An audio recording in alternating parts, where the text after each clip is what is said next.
welcome to My Life in Football, and I'm really glad to say that with me today, hot from his car as well, he's the living legend, Mr. Glen Poole. So welcome, Glenn. How are you? I'm good, thanks, mate. How are you? Not too bad at all, mate. Not too bad at all. And it's great to see you. It's been a long time since we've caught up, but everything going okay for you, business-wise as well? Yeah, business is going really well. Yeah, hence why I'm in the car, because just trying to squeeze you in. It's going really well. Keeping myself occupied and really enjoying it. To be honest with you, really great good. stuff. Great stuff. I mean, I suppose trying to get in there before you, because you've got another appointment to get to. But I mean, starting from your career and of course, I mean, is it sort of this time of the year that you get?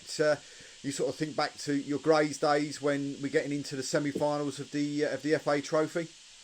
Yeah, I mean, I've actually saw a photo the other day of us celebrating in the semi-final, and it seems like such a long time ago. And obviously, every time the trophy draws and get from the quarterfinals towards the final, you do take more of an interest in it. And that was an unbelievable run that we had. We played conference team in every single round, and it still ranks as one of the best moments of my career and most enjoyable as well.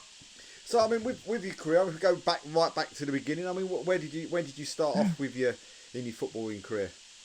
Well, I started off just playing locally for a team called Pegasus, and then when I was 11, I got spotted by Tottenham, and then was there until I was 18. Did my apprenticeship there, obviously the old school YTS scheme, and the year after I started was the first year of the actual academy that obviously is now firmly in place, and then obviously progressed to Yeovil from there and embarked on like the first step in the pro game, and then obviously went back into non-league and as a semi-pro, and then obviously back to the pro game, and then back to semi-pro again. So it's been all over the place, up and down. So it's I'm just got it in front of me. I mean, Yeovil Town says 19 appearances for Yeovil and a one-game loan spell for Bath City, and then on to Forge United. I mean, who was that under? Was that under Terry? What? Forge United. No, I actually originally signed on loan for Dennis Elliott. I don't know if you remember that name, Dennis. And he was there for a little while. Then he left, and then Glenn Thomas took over for a little while, and then obviously our mate Craig came in, and obviously we all know what Craig Edwards is like, and he was fantastic for me, Craig, and I owe him so much because I was close to just sort of jacking it all in, and when he came in, he actually dropped me for the first game, and I was like, oh, that's it, enough for me. And remember playing in an FA Cup game against Leatherhead, and I come on, and to be honest with you, I thought I'd done all right. Didn't think I played too well. He thought I was the best player on the pitch, and then that was that, and I started every game for him after that in about 3 years.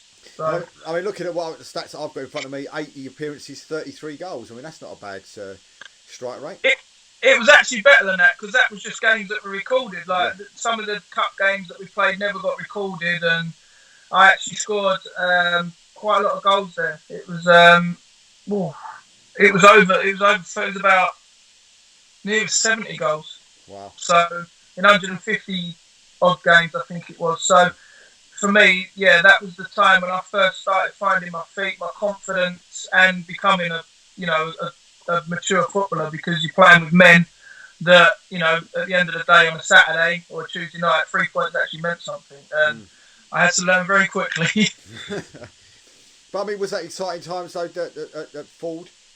Especially under someone like Craig?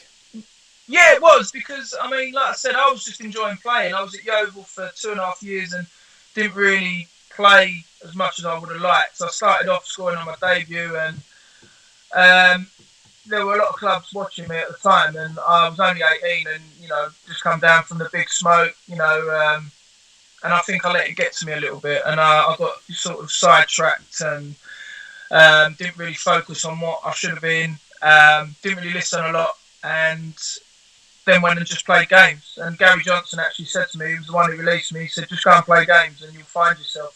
And I did, and it was exciting, because I was just playing week in, week out. I knew I was going to play, and I obviously then played for Craig, and Craig instilled a work ethic in me that I never had before. And he just, he made everyone, not just me, at the club at the time, enjoy themselves. There wasn't that much money there. There wasn't any crowds, but we just had a good camaraderie in the dressing room. And I still speak to a lot of the boys now, which is 15 years later, and that's the sort of atmosphere that Craig instilled, and I enjoyed going and playing there. So, and then from there, so I mean, what made you move on then to Thurrock for the first time? A number of things really. It was the budget got cut, and at the time I was the only one on the contract. But there was a bit of upheaval about whether my money was going to get cut or not. Players were leaving, and I just wanted to really sort of push and push myself and try and get high up the ladder as possible. And Thurrock made a bid for me. It got accepted, and that was that.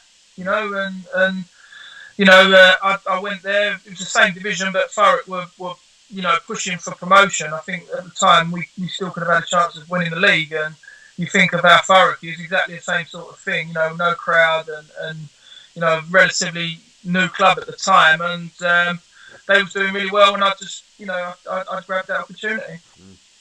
I mean, was that, and then from there, of course, on to Grays, and was that that's the first time, of course, for you being at Grays, but I mean, was that the best time in your football career, that time there?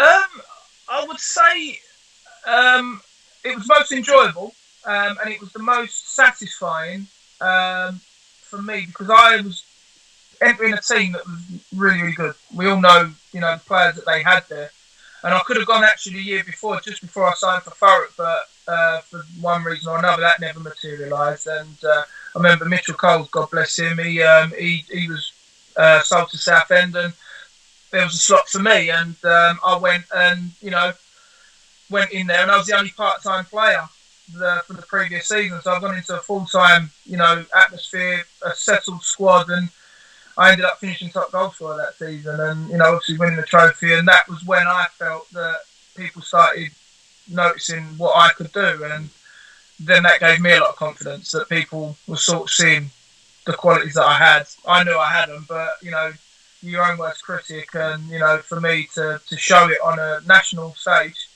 that was the kickstart I needed. And like I said, it was really enjoyable. The staff were really good there, and the players as well. And like I say, I still talk to some of them, not as much as what we used to, but it will always be a time that we all sort of have fond memories from, and we'll always go, "Oh, do you remember this? Remember that?" And again, most of the boys have gone on to have great careers as well, which is even more satisfying.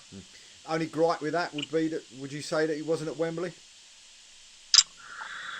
Yeah, obviously that's one thing I didn't do, was play at Wembley, but I would also argue that Wembley's the worst place to lose. Yeah. So I would rather have played at Upton Park and won than played at Wembley and lost.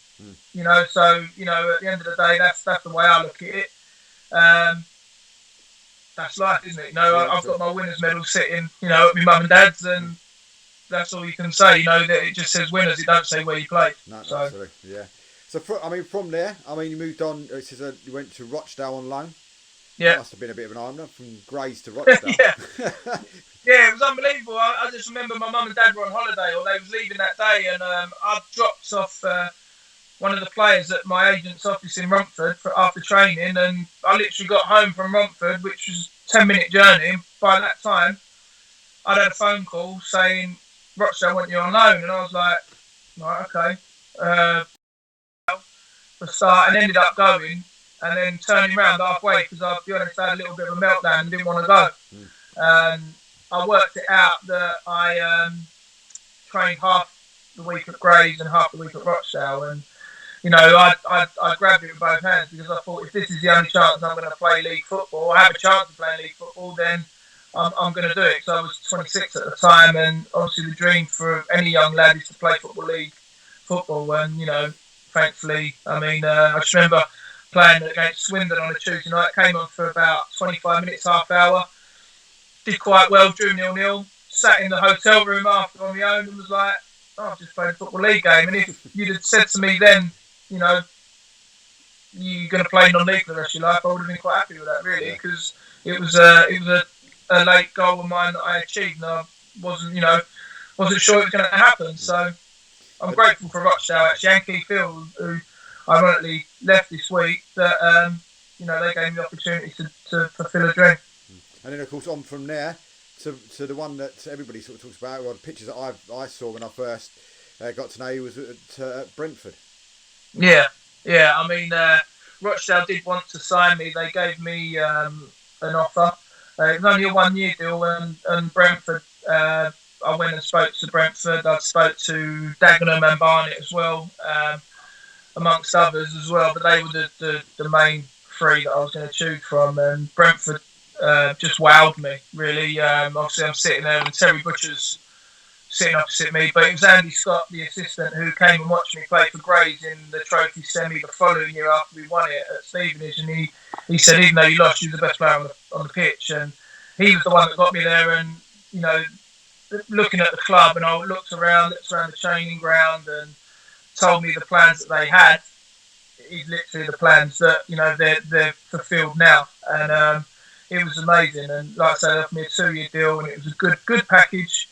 So I accepted it, and you know, it was a great time. Good memories as well from being in there. I mean, what division were Brentford in at the time? They was in League 2. They just literally got relegated from League 1, and it was very, very strange setup. We got there and got given our kit with our squad number on, and in a plastic bag like from the club shop, and walked into the change room. One half of the changing room was the players that were there from last season. And on the other half, it was players that were there from, you know, the summer acquisitions. It was so surreal. I've never experienced anything like that before. And it wasn't a great atmosphere, to be honest with you, at the start. But it did get better. I mean, but like I say, out of the 2 years I had there, 18 months of it was unbelievable. And 6 months of it, not so good, personally. Well, I mean, was it, again, playing league football? I mean, it must have been probably a sustained period of time for you to play in league football. It must have been, fantastic for you. Yeah, it was, and again, it was something that, you know, I was just living a dream. Even at, you know, 26, 27. I mean, everyone wants to play in the football league. Everyone wants to play for England and the Premier League clubs, but you know, for whatever reason, it never materialised for me. And I was just thinking, I'm playing football every day and getting paid well for it. And I've been working in a hospital. I've worked in a football shop, and I'd always think I just want to go and play football every day. And I was just living the dream. And anyone that played, you know, in the same squad as me at Brentford would tell you I was just like a joker because I just was enjoying myself so much.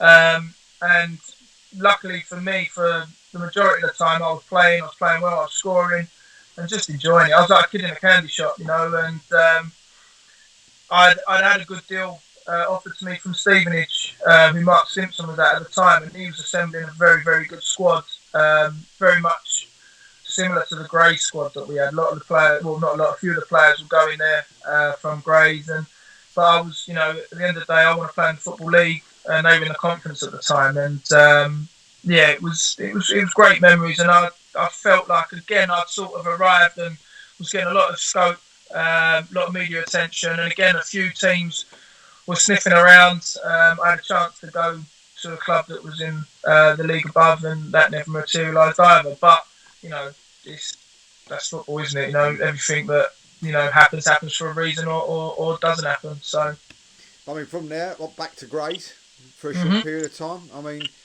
was that like, you know, going back home, or was it different from when you was there the previous time?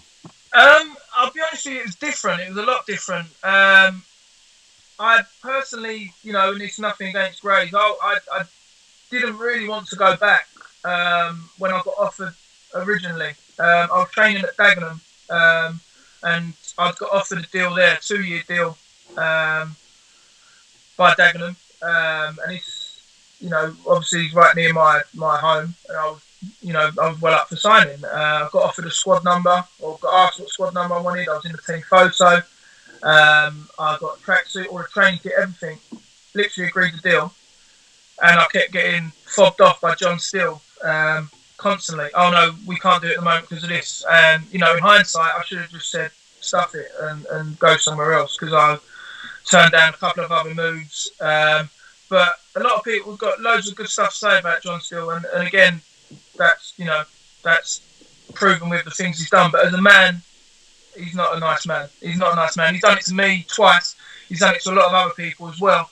And I just thought he was messing with my career and my life. And, you know, I will never shake that man's hand because, you know, I'm full of ethics and morals. And he treated me like a bit of dirt on the bottom of his shoe, to be honest with you. And, you know, it was something that I would never do as a man and as a coach or manager or even a player. And, you know, it was just not nice at the time. But then obviously I sort of left there and, you know, Mickey Woodward phoned me up and said, look, you know, what's happening? And Craig, ironically, was manager pre-season. I went and played one game for him, and then he left, and then Mickey phoned me up and just said, you know, come round my house, have a chat. I went round and signed there and then because I thought I want to stay full time.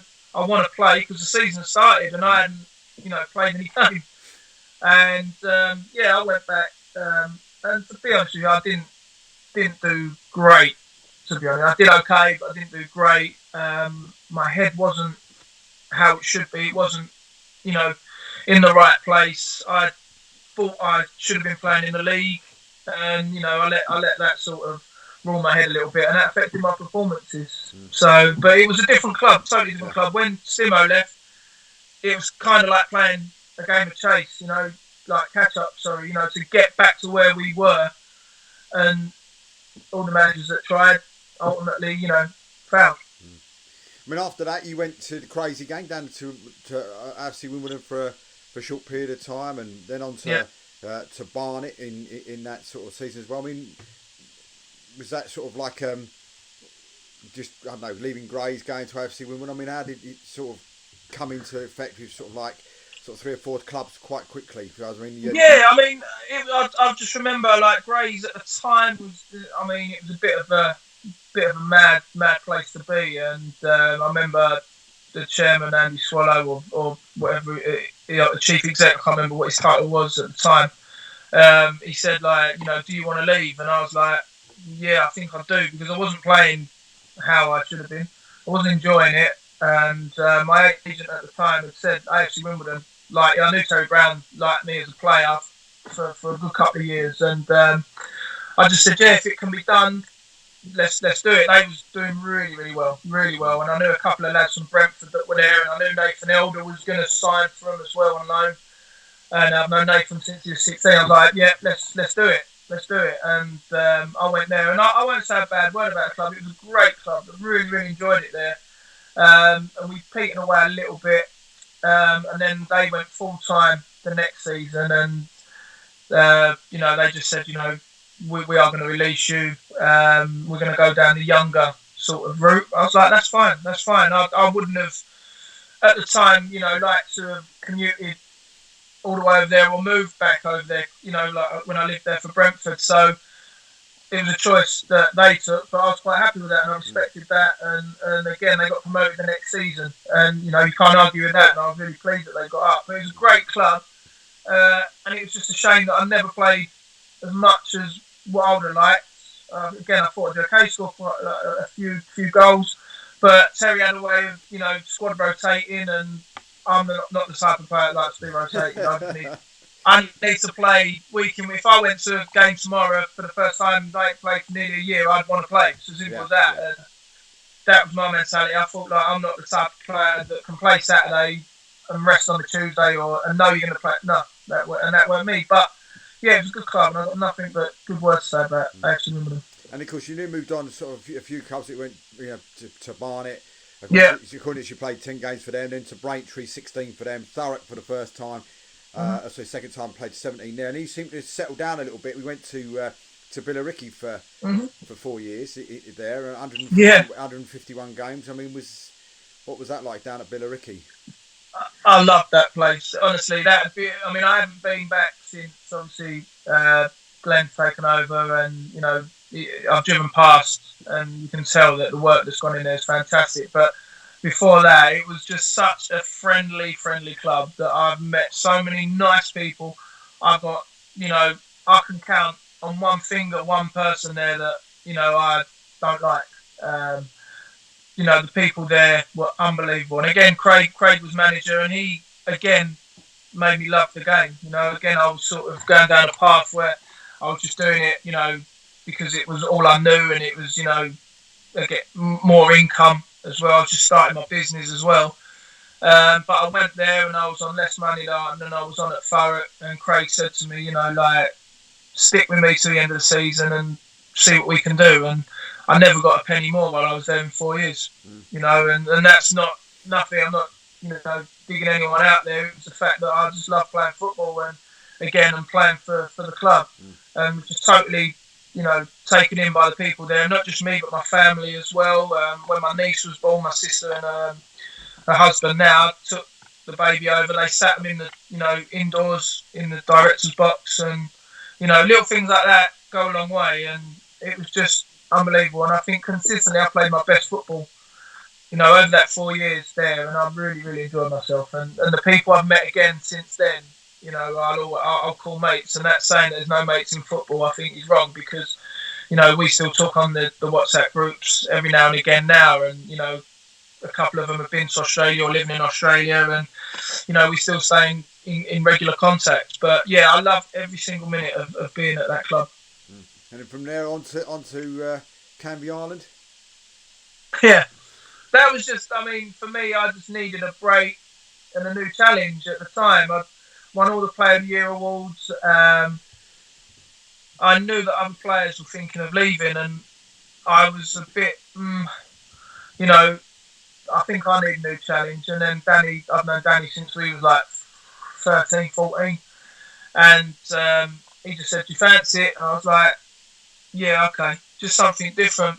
But again, I went there, and don't get me wrong, it was a good bunch of lads. And again, it's a good club, but I just wasn't enjoying it. And for me, it was just a case of what's the point of doing it if you're not enjoying it, And I just felt, like we went top early on in the season, and then we just sort of like went down like that, and it was scary, to be honest. It was scary, and I just could see things in a different way than what was being portrayed, and I just thought, no, I just need to go and go somewhere else. And it was nothing against Danny, nothing against the club. It was just all me, I just wasn't happy at the time, and that's history. Then back to Billericay, I've got a question mark on my sheet in front of me of how many games you scored and whatever. So was it a quick visit? Was it the second time?